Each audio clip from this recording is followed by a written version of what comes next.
Ini ada pertanyaan lagi. Kalau saya hipotiroid sudah 30 tahun dan saat ini saya ada benjolan di sendi-sendi dan kaki sebelah kiri bengkak. Bagaimana solusinya? Kemarin saya selama 2 minggu minum cuka apel dan madu, malah semakin sakit dan bengkak. Ya nggak cocok. Nggak cocok. Kalau kondisi tiroid kayak begitu ya benerin tiroidnya ya. Kalau memang saya nggak tahu sih, tapi saya berasumsi ini tiroid beneran ya. Yang jelas kalau tiroid Anda membutuhkan berapa suplemen yang mungkin Bapak Ibu bisa dapatkan. Pertama, spirulina ya. Coba rutinkan minum spirulina ya. Amplet spirulina itu ganggang gitu kan. Itu yang pertama. Lalu yang kedua PCO ya, PCO juga bisa mungkin Bapak Ibu konsumsi minyak virgin coconut oil ya. Itu kemudian kalau bisa ketemu namanya licorice ya, licorice. Itu kayu manis Cina itu.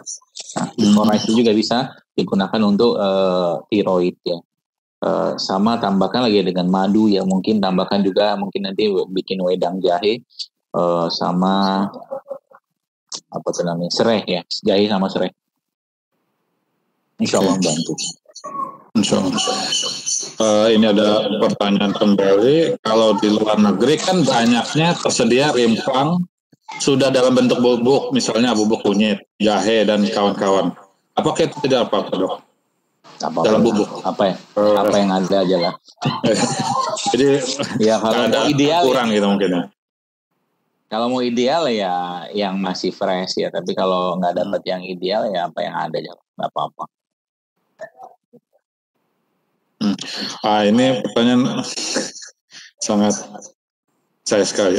Gimana caranya istiqomah menahan godaan pantangan makanan yang buruk-buruk kayak gorengan dan kawan-kawan, Dok? Iya, sama kayak semua. Orang ya, sama kayak bagaimana cara saya bisa rutin sholat tahajud kan gitu. Karena dipaksa. Saya sering bolong-bolong kan gitu. Ya pertama dipaksa, yang kedua cari tahu keutamaannya apa sholat tahajud itu. Nah sama juga dengan pertanyaan ini. Jadi kalau tanya bagaimana cara saya istiqomah, ya Anda cari tahu kira-kira kalau saya hidup sehat, badan saya fit, kira-kira apa yang saya dapatkan gitu kan. Jangka pendeknya apa, jangka panjangnya apa. Cari sendiri.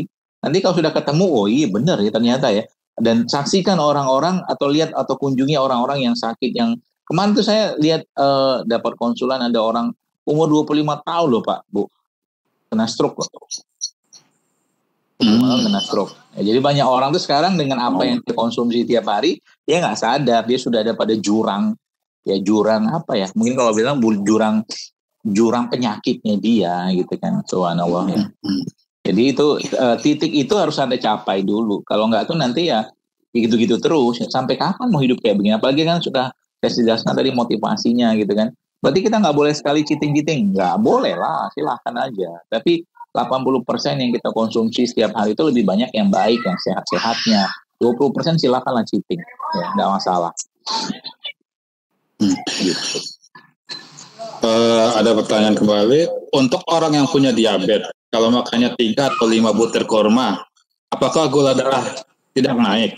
Lalu kalau kita minum air citrun, airnya hangat atau dingin ya? Bolehkah panas dicampur kunyit dan madu? Gimana, Ustaz? Pertama gini ya, Bapak Ibu sekalian pahami ya bahwa kalau senyawa itu masih utuh ya pada senyawa namanya kompleks compound ya, atau senyawa kompleks sebenarnya tidak masalah ya, asal jangan berlebihan. Ya, contoh misalkan kurma itu kan ada gulanya, betul ada gulanya, ada fruktosanya, ada glukosanya juga. Tapi dia ada pada kurma ya. Beda sama kalau orang minum gula pasir, itu lain cerita, nggak ada temannya dia. Ya, paham ya? Nah, jadi jangan jangan samaratakan semua ya. Bahwa memang betul ya gula pasir itu kalau dimakan ya gula darah pasti akan naik. Kurma benar nggak naik? Bisa jadi akan naik, tapi masalah dalam kurma itu ada bahan lain yang juga menjaga kestabilan tubuh kita. Namun kondisinya karena memang orang tersebut misalkan lagi kena diabetes bahkan, ya sudah nggak usah banyak-banyak makan kurmanya. Dia makan kurma ternyata 3 tuh langsung gula darah naik. Jangan 3 gitu kan, 1 mungkin atau 2 untuk dapatkan keberkahan dari kurma. Biasa sampaikan begitu. Ya, karena nggak ada ceritanya orang kena diabetes gara-gara makan kurma kan. Memang iya ada salah satu imam besar ya dalam Islam itu subhanallah ya. Beliau itu ya tapi ini kelalaian ya. Karena terlalu banyak makan kurma, terlalu banyak. Ya, tapi kalau kita cerita orang makan kurma itu 7 butir sehari ya nggak bakal jelek-jelek banget lah mungkin badannya ya. Seperti itu. Jadi tidak masalah ya. Air jeruk tadi ya, limau itu diminumnya hangat atau dingin ya tergantung ya. Kalau cuma sekedar buat seru-seruan ya buat ngilangin aus ya kalau lagi tengah hari minum dingin aja. Tapi kalau pagi-pagi atau mau menjelang tidur ya minumnya hangat ya. Oke, Dok. Kalau untuk menghindari osteoporosis di hari tua atau menjelang lansia bagaimana, Dok? Dan kalau untuk wanita yang akan menopause apa saran untuk tetap stabil hormonnya, Dok? Ya baik, ini mungkin pertanyaan terakhir ya, sampai 5:30 di sini. Oke. Pertama, jangan kuras enzim ya, jangan kuras enzim Anda ya supaya tidak terkena osteoporosis. Enzim itu maksudnya gimana? Jangan makan-makan yang melemahkan enzim Anda, terutama makanan-makanan olahan ya, makanan yang berbahan tambahan pangan sintetik ya. Ya kalau gampang tuh kue-kuean, tepung-tepungan ya gitu-gitu, minyak-minyakan, minyak goreng itu nguras banget enzim. Dan suplai enzim dengan lebih banyak lagi, terutama dari sumber-sumber yang mengandung lemak-lemak yang baik seperti alpukat ya atau omega 3 itu juga bagus ya. Jadi mulai rutinkan tuh ibu mungkin yang bertanya ini ya, mungkin alpukatnya mulai dimakan tiap hari, tambahkan dengan kurma, nanti minum minyak zaitun, itu juga sangat baik dalam menjaga osteoporosis. Jadi osteoporosis itu terjadi juga kalau salah satunya lah karena kalsium yang disedot ya, karena tersedotnya kalsium ini gara-gara apa? Karena tubuhnya terlalu asam ya. Maka asam itu kan ada pemicunya apa ya, makanan-makanan pembentuk asam. Jadi tinggal di browsing aja tuh namanya acid forming food gitu kan, makanan pembentuk asam ya. Beberapa tadi saya jelaskan juga salah satu ya kayak gula ya, beras, nasi putih itu pembentuk asam, atau makanan-makanan olahan atau kemasan ya. Semakin fresh atau alami makanan tadi semakin baik ya, termasuk kalau Anda bisa mendapatkan air alkali ya, air dengan pH 7,5 atau 8 itu sangat baik ya untuk menjaga kestabilan pH dalam tubuh kita. Nah, juga rutinkan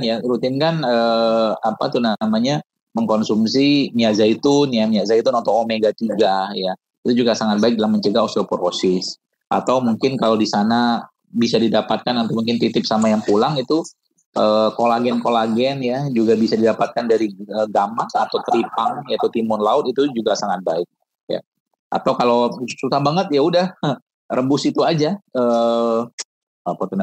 sisik ikan tuh kolagennya lumayan tuh. Sisik ikan ya. Atau kalau Anda yang ada baca postingan saya kemarin itu yang tentang bone broth ya, atau mungkin kaldu, itu juga bisa ya. Bisa mungkin dipakai untuk menguatkan tulang ya.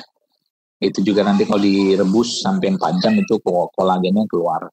Tapi dari ayam organik, jangan ayam biasa. Itu mungkin saran saya.